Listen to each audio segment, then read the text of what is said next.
Okay, we should be recording now. Yes. Okay, guys. Well, thanks for coming. Our guest speaker tonight is my friend Jazz. She's going to be kind of kicking off and leading our discussion on our topic for tonight for Disabilities After Dark, which is Black Disabled Lives Matter this week. And we're going to be talking about the African American disabled experience and how that is different than, someone who looks like me as a white disabled woman, and how Jazz's life experiences have kind of shown her that. And we're going to talk a little bit about how we can, as disabled individuals, add other things to our advocacy just past disabilities. So, how we can add intersectionality to our advocacy as far as racial equality goes, but even taking that a step further and talking about gender equality or, the LGBTQ rights and things like that. So, we're kind of talking about intersectionality in lieu of Black History Month. We wanted to give Jazz the opportunity to share her story. And Jazz, I'm going to let you introduce yourself and talk a little bit about yourself. And, we'll have some time for open conversation and questions. And if you guys have any questions that come up in the middle of conversation, just go ahead and put them in the chat box and we'll answer them as we go. But yeah, take it All away. right. Hey, everybody. I'm Jasmine. Jazz, you guys can call me. So I wasn't born disabled, but I am legally blind. I got diabetes when I was 13. I'm currently 43.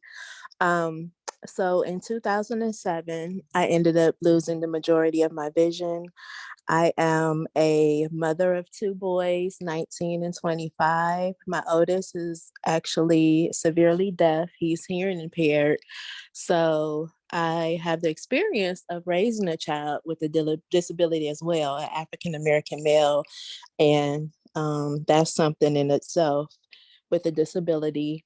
Right now, I am a business owner. I own my own holistic services business. I am a massage therapist, Reiki practitioner, and a fitness coach. So, just starting off, when we think about race and disability, I would have to say I have a couple of experience going back to when my son was younger. It's a whole different experience as a parent with a child that's Black with a disability. My son was on an IEP plan, and he actually went to a school that was, they had total communication. So I forget what you call it, but he was mainstream. So the home district transported him to a district that was primarily white, primarily rich. So it was kind of like a different experience than where we're at now. We're kind of in the suburbs, but it's primarily African American.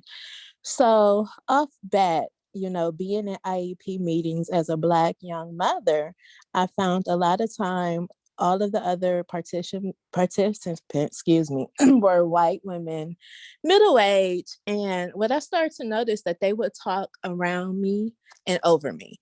And I'm kind of like, no, this is my son. We're not going to do that. So, being educated, what I had to do, unfortunately, was even put on the appearance that, hey, I'm about business. So I actually started showing up with briefcases and, and giving them like the business, because I'm like, this is my son. I am a part of this team. So after a while, that all happened. But my first experience that was disheartening was, so there is a different dialect that we have as Black people.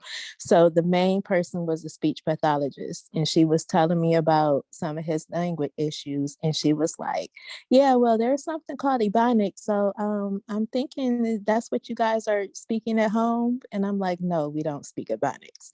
I feel like that was definitely a bit of discrimination. Further down the line, and I'll get into myself in a minute, but when my son was in the third grade, he actually had a Black teacher, a Black male. And this story shows you that discrimination is not just a thing that can happen with white, different races. It can happen with Blacks amongst other Blacks. So he had a teacher, it was a male. And I remember the male telling me, and when my son was in the third grade, he was like, I don't even see him riding a bus by himself. And I'm like, are you serious? Like, my son is not, any kind of mental disability, any kind of cognitive. It's just that he cannot hear. So I never told my son that because that's kind of disheartening. You know, you have a Black male saying this, and my son looked up to him. He's the reason my son wanted to be a teacher. So I never told my son this, but the day that he graduated from college, I told him because he is a teacher now. And he was just like, wow. And I said, if I would have told you that, you know, that would have disheartened you, you know, not having faith in people with disabilities, you know, thinking that they're less than or they don't understand. So down the line, as I began to lose my vision and stuff, I wasn't working initially, but then I started working. Um, and a big thing that I get from people is, you know, oh, you're on disability. Oh, you know, oh, you live in an institution, which I don't understand. And to be honest with you, I get it from Black and white people. My house is kind of big and it does kind of look a little like it could be apartment builders like, but to me it's not. But the first thing people say is, oh, you live in a group home? You know, so I get a lot of that. And then another thing that I face, so I have a number of different things going on. I'm Black, I'm legally blind, I'm a woman, and also I'm old. I'm 43. So, as you guys may know, once you hit 40, any kind of job, if they're going to let you go, they have to fill out paperwork. So, when I experience types of discrimination, when I think about one in particular, I was working at a massage studio and the owner was Indian. I was the only Black person there. And I would get certain looks, you know, but I didn't really know if it was because I was Black. I didn't know if it was because I was older, or I didn't know if it was because I was disabled. I kind of figured it wasn't because I was a woman, because a lot of women were there, but I kind of thought about that too. So what I started noticing was that they quite literally would often discount me. I think that's the biggest thing I face from different races. Even people with disabilities seem to kind of discount African Americans, Black people sometimes when you're in a discussion. I'm not sure, you know, what that's about. But anywho, they were booking all the other therapists and I wasn't being booked. And I'm kind of like, well, what is it? Is it because I'm older? You know, everybody there was in their 20s and 30s. So I wasn't quite sure. And then I was like, well, maybe it's because I'm Black, you know, maybe it's because I'm disabled, you know, because a lot of times people, you know, they don't think that you have the ability to do certain things. So I brought it to the attention, you know, of the owner. And she was like, well, I'm sorry, this shouldn't be happening. And a couple of other things happened where they literally let people leave without paying. And it was always somebody who was my customer, which is just a no-no. And I started looking and they didn't do that with like some of the other therapists who were white. And I kind of had to nip it in the bud. And there was always kind of a response. And I think I get this a lot of times as being a Black woman in particular, always a response like I'm being difficult or I'm being angry, disgruntled, and that's not it at all. I think we have a stereotype as the strong Black woman a lot of times, and even women in general. You know, people think that, oh, you're strong, you can do this. You know, I'm resilient, I'm interdependent. You know, that's the thing about me. So um that's just a bit of what I've kind of experienced. I feel like a lot of times, more so with the disability, I think I'm a little bit different because I do have a little bit of vision. It's enough to get me around. But when it comes to a job interview process or any type of situation where it's dealing with not so much education, but more so like a job, if there is somebody else who is another person who is either applying or a coworker, I do often kind of seem like to get the short end of the stick. You know, I kind of if I speak up, and say something, is often ignored. But then when somebody who is often of a different race will say the same thing, it's kind of, people tune in and listen. So that's been my experience. And again, it's been quite different now that I'm getting older, because it's just like, oh man, here's something else. What is this about? Is it about age? Is it about being a woman? Is it about race? Is it about disability? And I don't like to immediately jump and say, okay, this person is discriminating against me. I like to review it and I like to look at it. Oftentimes I have to weigh the situation and I have to say, well, if I was a different race, would this happen to me? And a lot of times I feel like, no, it wouldn't. It wouldn't. So that's about, I don't know, that's about it, like, that I have to contribute so far.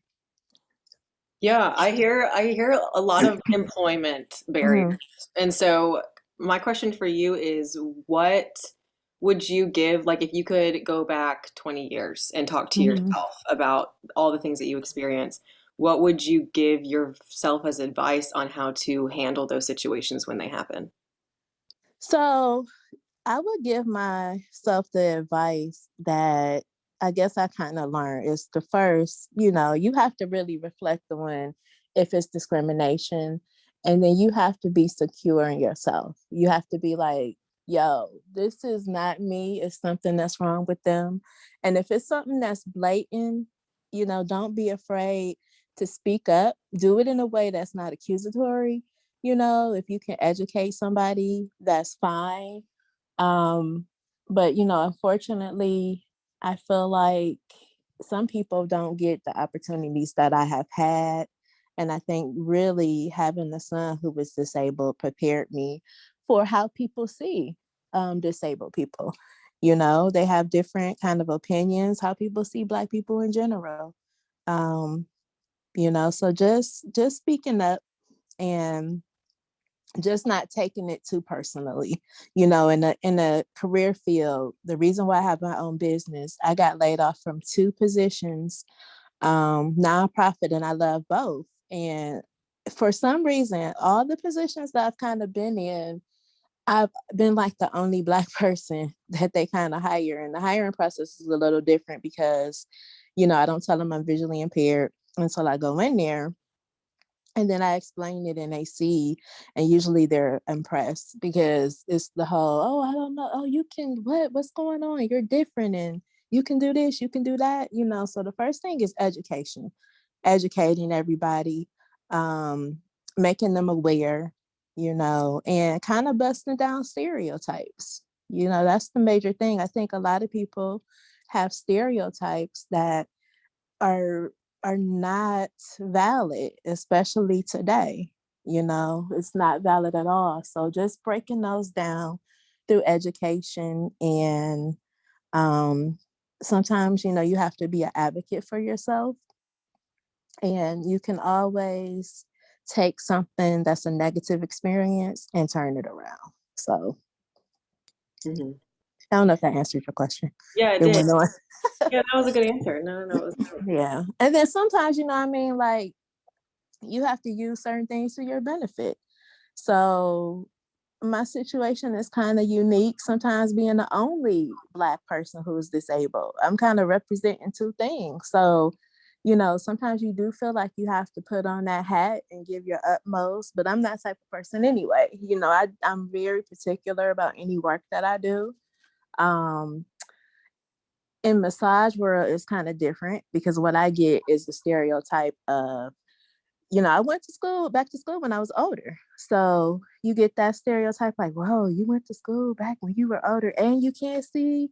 And then it's the whole, oh, you're blind. So I guess your sense of touch is magnified. So you know what? I use that to my advantage. Yep, it sure is. I can feel more things. I can do this. And to be honest, it helps because I get bigger tips. But, I still use that to educate people. We're not all sitting in the house. We're all not being like lazy. That's another thing, kind of. I think it's when you have somebody who's Black and disabled, most people are like, oh, they get Social Security or SSI. That's not true. we're business people, we're working just like anybody else. So, and we don't need to be in an institution or a group home. Hmm. Yeah, and when you bring up Social Security, that kind of brings this thought to my mind. I think that Hmm. we all experience when we are on disability or Social Security Hmm. that people think we're, making six-digit salaries over here from the government, And in Right. reality, it's like it's not even enough money to live off. Like I can't It's even pay my rent with my not. check. Exactly. And then most people who are on it have to still work at a few hours. It doesn't pay the bills. And you get this preconceived notion. And then if you live by yourself, that's a whole nother thing. If you have children, like I had somebody ask me, oh, your kids, they're blind too? And I'm like, you're right here. You see them. Do they have a cane? No, they're not blind. So, it's a bit different um, with the whole, all the different things that I have going on. But I'm at the age now where things kind of don't really bother me. I just get more of being a little bit more discounted lately. So people will just discount my thoughts or discount something that I'm thinking or whatever. And it used to get to me, but then I'm like, if it does, I'm gonna be honest, it sounds bad, but if it doesn't affect my money, then whatever. But if it's affecting if it's affecting my money, I'm gonna say something and and definitely like address it. Because like one thing I was noticing too, working with, and I think this is a race thing, but like at that studio, they will often give me men because the white girls would be uncomfortable with men. And I'm kind of like, why do I always have the men that want the deep tissue? And then one time, this girl let this guy in and he was off the street. She shouldn't have let him in to use the bathroom. Now I'm blind, mind you. And the owner gets mad. She's like, why'd you let him in? People come in and they typically, are using drugs. And she was like, oh, and come to find out he was. And then she was like, I'm glad you're here. And I'm like, am I like the security guard? I'm like, B, I can't see you. How you think I'm gonna protect you? I'm gonna hit him with my cane. Like, so it's often that, or it's often, the mothering caretaker. I get that too, because I'm older. So it's kind of like the black mama thing. But yeah, it's different things that you experience. But just education is the biggest thing and learning something new about, cultures and people. I Hmm. had one man, now this was a very disheartening experience. So I don't know if you know, Madeline, but I was on Extreme Home Makeover about 10 years, 12 years ago. And they tore down my house, built me a new house. Um, so as part of being on the show, we had like a lot of things we were doing in the community. And I was like part of the Cleveland Site Center, and it was this guy and his wife, and he was like wealthy. His wife was very sweet. So we're at this event, and he tells me, I'm like, yeah, I invited your wife over to dinner. He was like, oh, what you gonna make? Fried chicken and ribs?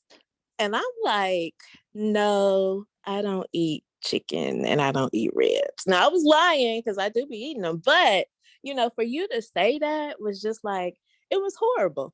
It was so horrible. So I was kind of like done at that. But his wife was the nicest person.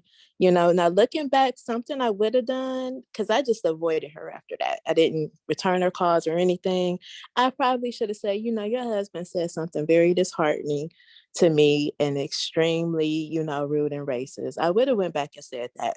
But, the builders of our home was there and I told one of their wives and she was upset. And she kind of got it because she had, she's from West Virginia. So she's kind of like, we eat that all the time. Like I'm a hillbilly, so it's just, these stereotypes and crazy thoughts that we have sometimes. Yeah, before I ask my next question, I'm going to ask if anybody else has any questions that they want to ask Mm-hmm. before I have one. Anybody?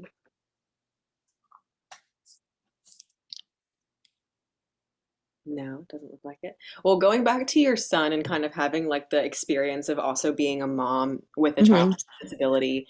I know you were talking about IEP meetings and all that, and Mm-hmm. you know, I guess my question is like having specifically an African American son that you are raising with Mm-hmm. a disability. I grew up in a majority African American environment most of my Hmm. childhood, so I had a lot of African American male friends that were Hmm. raised, you don't wear your hood out in public and Right. your pocket and stuff.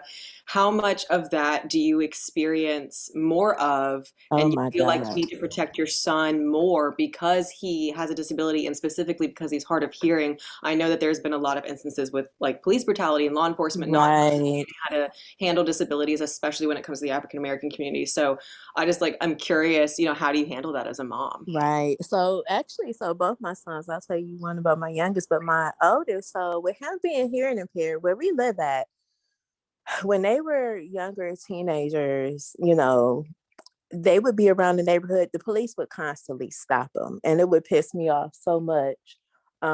So my one son who's hearing impaired, one time he was with two other friends that were hearing impaired, and one of the guys was playing with a garbage can or something in somebody's house, and they called the police on him. And the police came, they told these boys to sit on their hands. And I'm like, I'm tripping because my son is telling me this and I'm having a fit. And he was like, I had to try because he's verbal too. He can talk. He has hearing aids, but he is sign language is like his primary form of communication. So he was able to talk and he's like, we deaf, So then they let him get up. They made him interpret. And I was kind of pissed. I was like, you shouldn't even interpret for them. My biggest fear now he's driving is that he is just letting somebody know that he can't hear because sometimes he doesn't pick it up. He used to know how to read lips, but he doesn't. When he drives, he had this mask that said, I am deaf, which I actually love because the first thing the police will do, if you don't respond to them, they'll just kind of flip off. And I've had that experience as well. I don't know what it is. Like, I've had instances with police getting smart with me around here. Now I have dreadlocks. I say it's because of that. They think I'm just some kind of just, wild black woman. But, it's a huge fear. And he's been stopped before walking to McDonald's because he's greedy. They forgot his sauce and he loves sauce. So he was walking back to McDonald's to get his sauce and they stopped him. And he's like, signing to his ear, he's deaf. And they're like, oh, can we check your bag? And because you fit the profile of, somebody who was around here. And I'm like, whatever, that's bullshit. But it's my fear. I'm so scared that, he won't be able to communicate or he'll be reaching up to say he's deaf and they think he have a gun and shoot him or something. Like, that's a big fear. My youngest, he has severe anxiety and depression and he's rather large. So last year he actually accidentally overdosed on some sleeping medication and he was having a seizure and everything and his room was a bit messy, but we had firemen, ambulance people, and a police officer come, and the type of seizure he was having, he was able to kind of like give eye contact and they said he was faking, and I'm like, he's not faking. So I think they just saw this black boy, they figured, oh, he wants attention. He's kind of big. He's not really, that clean. So he was having a seizure and he kept doing it. I'm like, look, this is not faking. They just stood there. I had to literally push my son over for 30 minutes. They did nothing. And I'm kind of like, your race will enter your mind. Would you do this if it was somebody who was white? Would you do this if he was just like a different race? So you get that a lot. I think the redeeming thing with that experience was because you can have that element when it comes to healthcare. Yeah, I'm gonna get into that too. But when I got to the hospital, it was like a Catholic hospital, but everybody there was praying. It was white women, it was Indians, it was the doctor was Jewish, and he was like, "Can I pray with you?" So that redeemed the experience that I had with the officers and the emergency services. But I grew up. I sound like I'm so old, but I am. Before you guys' time, I think it was and it still may be common for older Black people to be mistrusting of healthcare providers, mistrusting of doctors, and to not know about their health care and just let the doctors handle anything. I witnessed my mother being like that. Like she didn't know her medication and I had to do all her medication and stuff. And it was just like she had these people making decisions for her. Back then it was primarily like white people. It was just starting to be a lot of Indian and other ethnicities starting to become doctors, but not being educated enough. And I think that hails from mistrust in the healthcare system, and even when you apply like disabilities in regards to that. So back in the day when you had a lot of people institutionalizing their children with disabilities and stuff like that, a lot of those people were just white people, and black people would just keep their kids at home, and raise them with disabilities because sometimes they had like the schools, the deaf schools and stuff like that, but we really didn't have institutions or anything like that. So we raised our kids with disabilities. Um, Sometimes knowing they had a disability and not knowing they had a disability. And a lot of that can be stem from like distrust of the healthcare system, not getting accurate diagnosis, or people really caring about what's wrong with you or what you have. So I think it's a big thing too for people to be more aware of that history. I don't think it's really spoken about too much, and it's a little bit different now. It's more evolved. But I think too, as far as like now, I see like with my son's friends, there was an option to send him to Ohio School for the Deaf.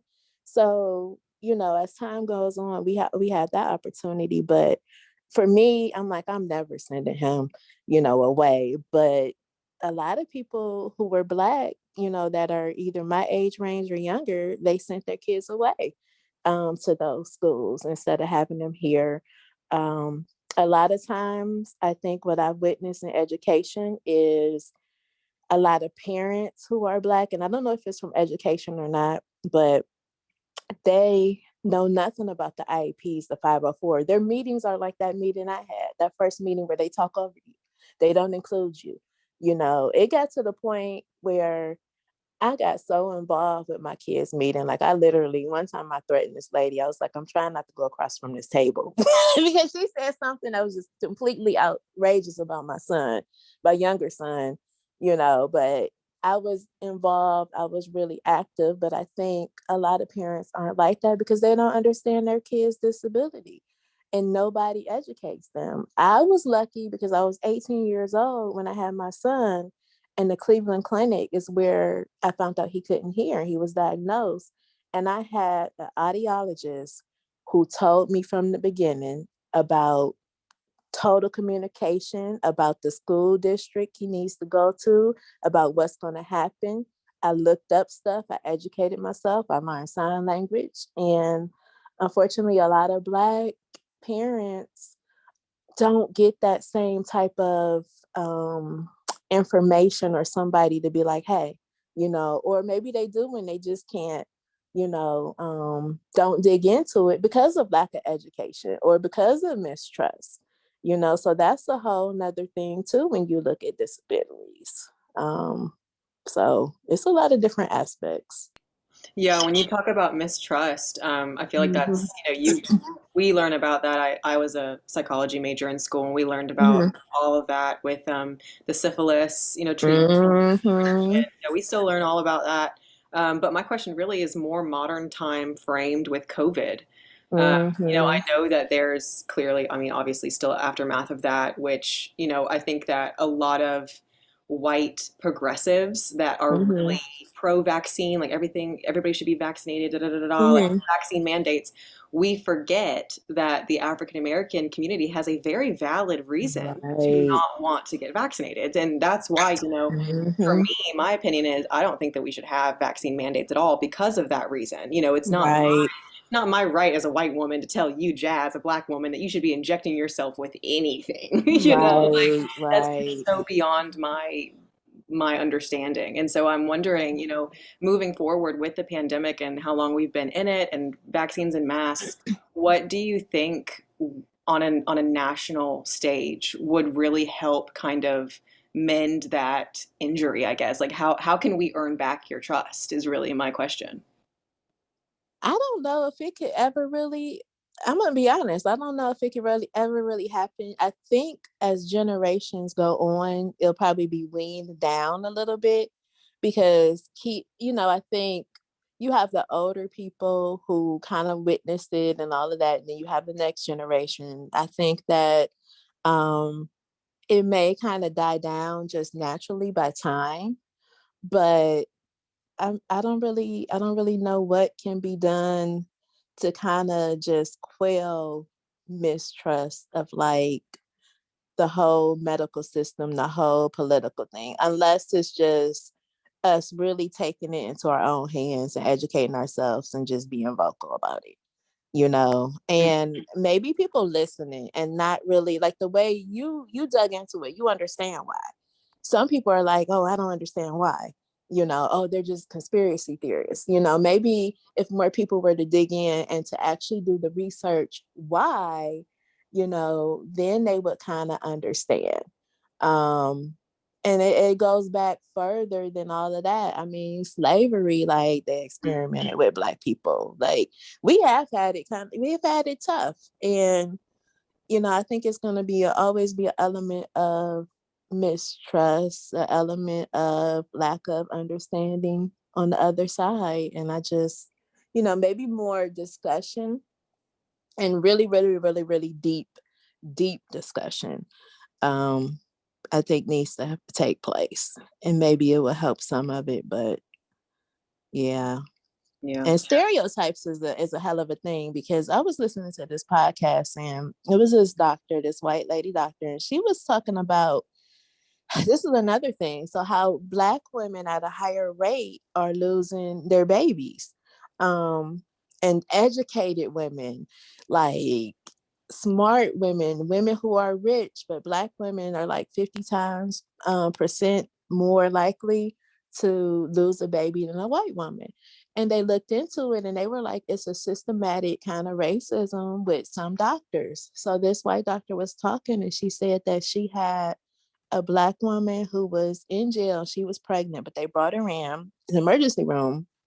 And she said the first thing the lady reminded her was from the ape from Sing. And I'm like, oh my God, that is absolutely awful, And she was like, yeah, and I caught myself because I'm like, she still deserves treatment. And I'm like, little things like that. Like, and this woman didn't sound like she was racist or anything, but when she said that, so I'm like, because the apes were like criminals or something in the movie. So she related to that. She related to the woman looked like the ape. So I'm kind of like, it's little things that may pop into people's head that you don't even realize. And then I'm like, if you really think about it, I think part of it too is healthcare, people and people in general, healthcare, education, not listening to somebody when they're telling you something, not listening to their experience, not listening, and just I'm going to go back to discounting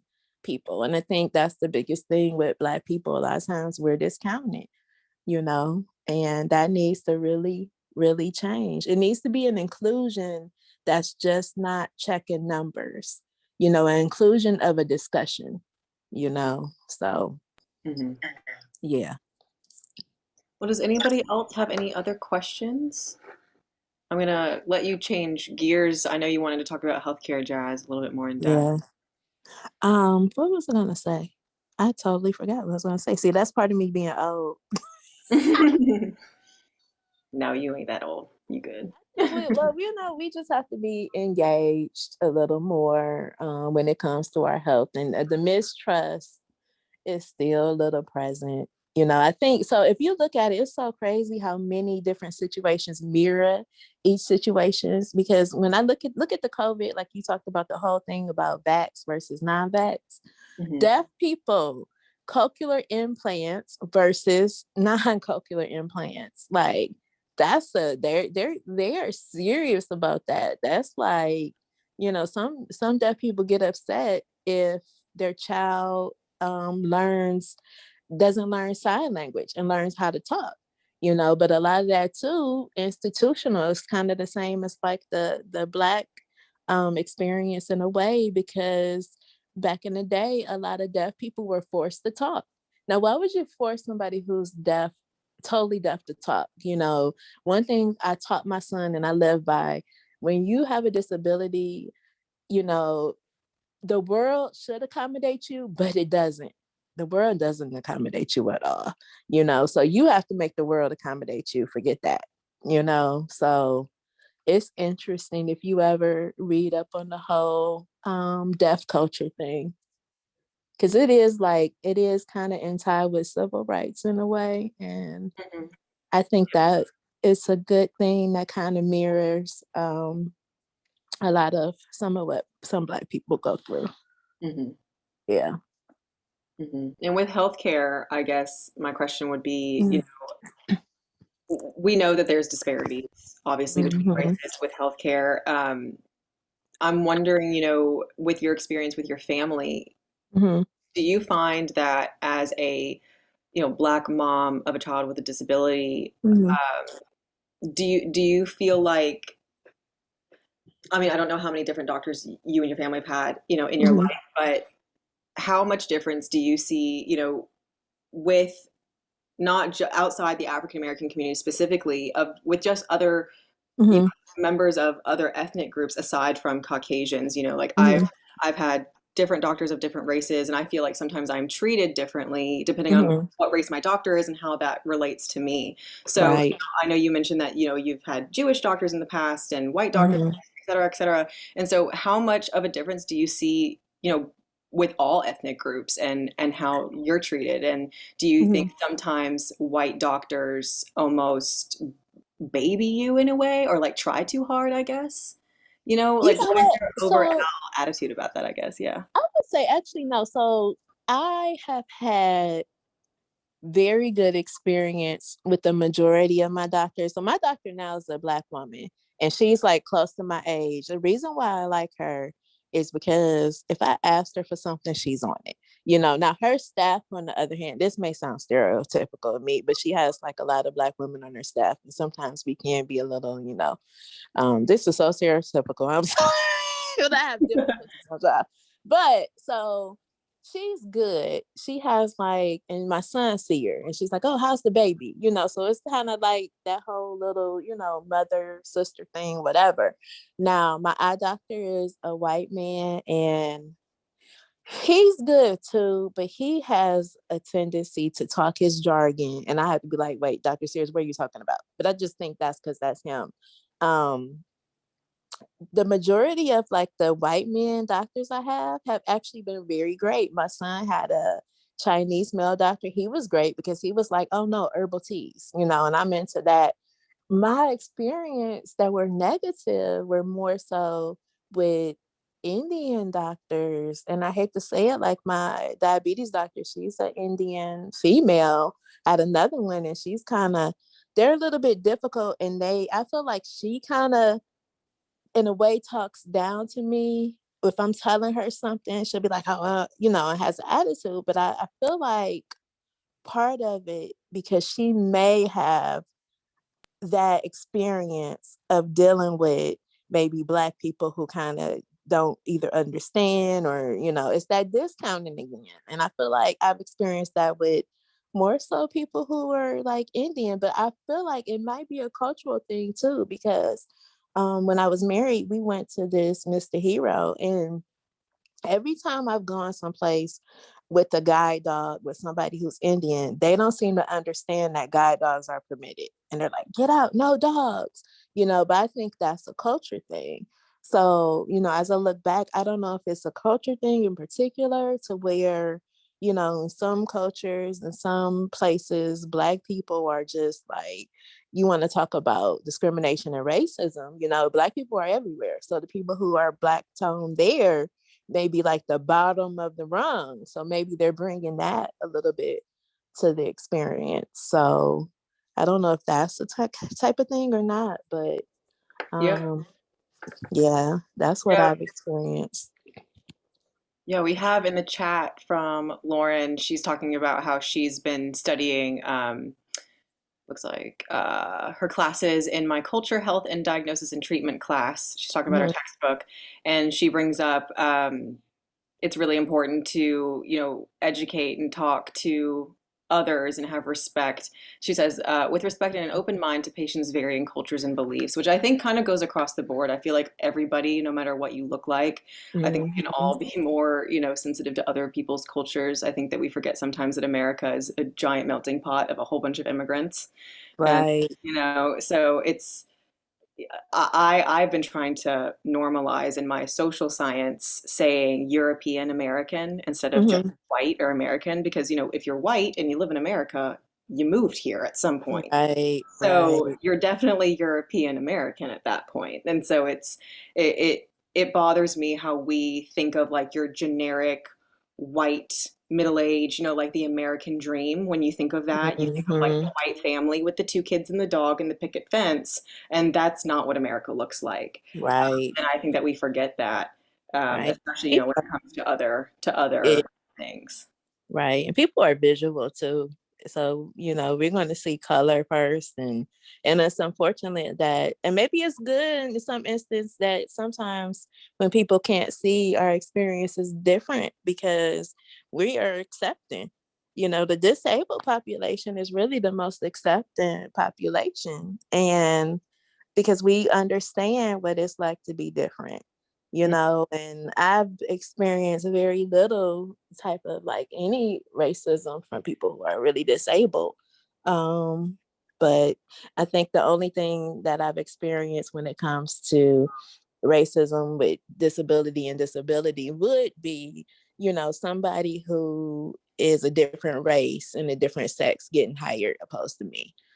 So if it's like a white male who is blind compared to me, you know, they may get hired even though I have a graduate degree, you know. Mhm. So Hmm. but, And yeah, that's another brings up another topic of just like inside our own niches of our disability community. Like you and I and Jill are part of the visually impaired blind community, but other than that, like we don't in our group at our college, that's pretty much like, we don't really have a whole lot of blind students in here. mhm, So I think, being a blind woman specifically, it's really hard to relate to other disabilities in that way, but also right. really hard to relate to other people in the blind community itself. I feel like you and I, we both suffer from visual impairments and we know what it's like not to see, but I have no idea what it's like Mhm, to be Jasmine Anderson. So right. it's I feel like it's really hard sometimes because the only thing that's holding us together is the fact that we all have a disability.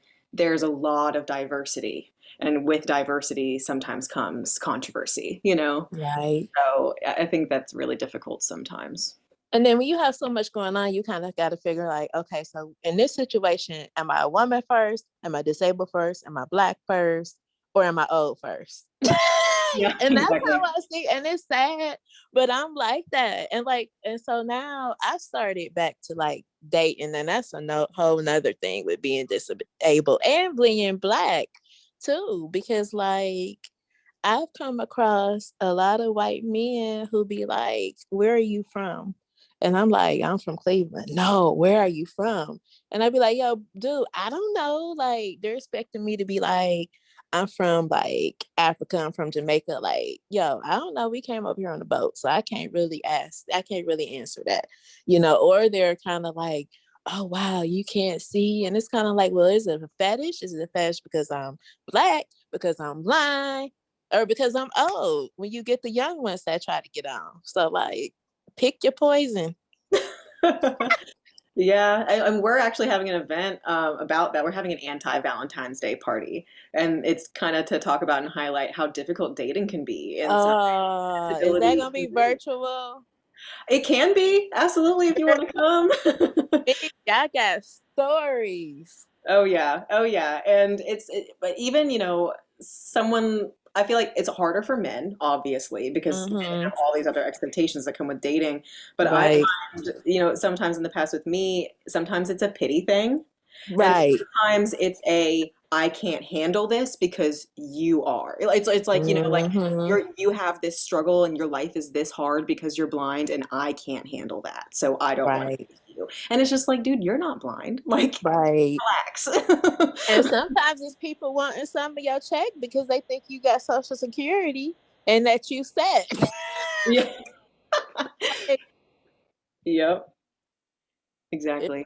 it's crazy. So it's just like, I don't know. I feel like as I got older, it's crazy that you had this discussion because like last year it really hit me and I'm like, dang, is it my age? Is it this? Is it that? And sometimes I just like, whatever. It's too Yeah, much. it's too much. Maybe if people start asking, maybe that's what I should do. Be like, exactly what is it? You Yeah, know? I mean, and But that would shock people, and they would be like, well, it's this, you But know? you know what would happen for me? I think they would be like, "Oh, here come a stereotypical black woman with an attitude." I think Mhm. that happens a lot, unfortunately. And Yeah. there is, and I hate to say it though, but I'm going to talk about this a little different, but stereotypes with black people and black people, like we will if it, and I hate to say it, I think it's because of experience because sometimes you do have like some black women who are in the hood and they just ghetto and they have just like attitudes and bad customer service. So it's a thing with some black people where if they have like a line and you see a black woman at the checkout line, you're gonna go to where it's a white person because you're gonna be like, forget it, I don't have time for the attitude. Or business wise, we always like tend to go to white people for business because we be like, oh, I don't trust black people, you know? And I'm like, some of that is a topic that a lot of people don't discuss either, you know? I was actually going to And ask you the question, like coming from the female lens, being an African American woman, from a business sense. Oh, I just had this really good question in my mind. What happened? Oh, yes, you brought up strong women and like the strong women stereotype and all that stuff. And Mhm. I feel like there's a huge difference between the strong white woman and the strong black woman. I feel like, as a white woman, when I say that I want to do something or like something super aspirational, I'm commended for that and I'm rewarded Right. for having huge dreams and being, assertive and telling people what I want. But if I was a black woman, I would be met with the opposite, kind of like, why Yeah. are you being like this? Why are you angry? Why do you have a bad attitude kind of thing? And I'm wondering, from a feminist perspective, how can women like help black women uplift their voices and be like, hey, like we're all strong women and you can be any color of anything and still be a strong independent woman without all of these other negative things being attributed to you because we're all women at the end of the day. So Exactly. Just doing it, dispelling that, saying, you know what, yeah, this is my sister and she's strong, but she's not, she's strong, she's independent. Like even those words, I heard this lady was like, when people hear you're strong and independent, they think you don't need help. She at the end of the day, she's still a woman. She's still a woman and just really just educating people. Like it's not about strongness being like having an attitude or being just like a bad thing or being muscular and physically strong, just really just educating people and saying, hey, really take a look at that. Why are you saying she's strong? What makes her strong? Why are you saying she's strong? Is it based on elements that contribute to like racial things, or is it just situational things? mhm, So yeah, I don't know. I feel like that's a tough one too, because I feel like it's not a lot of feminists like it was in like the 60s and 70s. And unfortunately, so when people are really, really, really oppressed, they stick together hardcore more, you mhm, know. And maybe that's part of the issue. We're and it sounds negative. I'm not trying to be negative and say we need to be oppressed. But as things get better, we go away from the protesting. We're cool with just the way things flow. We cool with letting things slide. So I don't think people really consider it and look at it. I feel like a lot of women, it seems like, a lot of women don't consider other women and other women's races sometimes when we talk about being a woman and life as a woman. We just think about our race, our experience, and stuff like that, but it goes deeper. mhm. So, and it's kind of like maybe it's a pick your own poison thing again. Maybe it's more like, hey, I'm not going to be all pro woman because I'm black, or I'm not going to be pro woman because I'm old, you know, and it really shouldn't be like that. It should be, whatever you got going on is what you got going on. But it's kind of, you're here one time, you're here one time, and yeah. I don't know if that answered your question. So No, I it did. know, No, it did.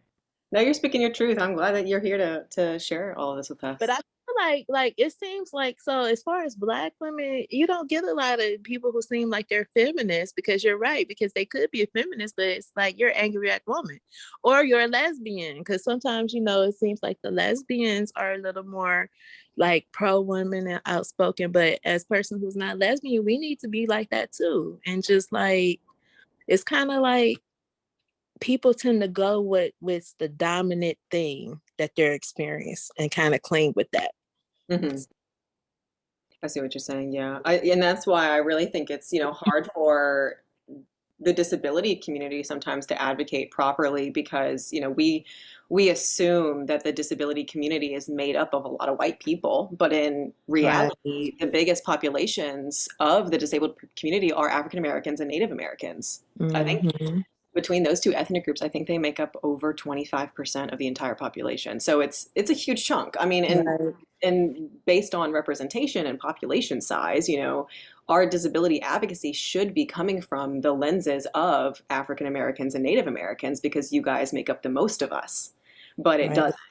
And so, I kind of wanted to really have this conversation tonight to kind of bring light to that and talk about what we can do to change that. So I'm So glad. what about this too? So sorry for cutting you off, but what about people who have invisible disabilities? So it's kind of like you add that too. It's a whole nother struggle with that. And within the disability, um, I don't want to say guidelines, but the whole disability population, like if I get on the bus and I see somebody in the handicap section and they don't have a cane, they don't have anything, and they don't get up, and I'm like, oh, they're rude, not knowing that they may have like a hip problem or something like that. So it's a lot of differences when you look at it. Mhm.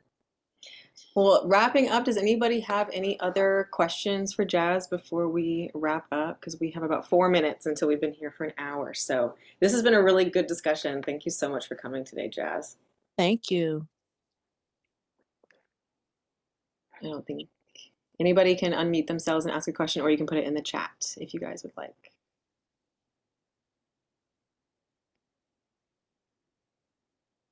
People say thank you, no questions. Thank you for coming.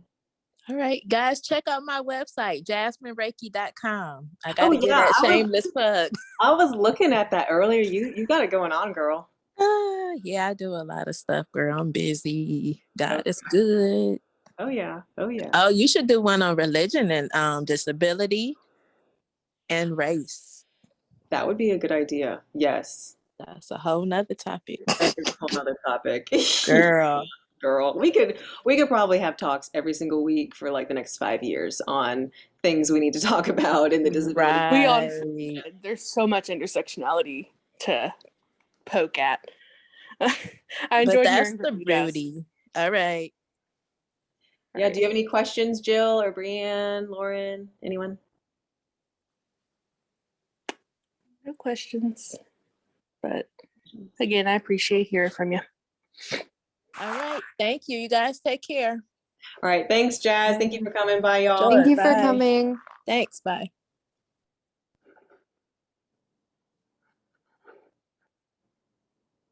Hola. Okay.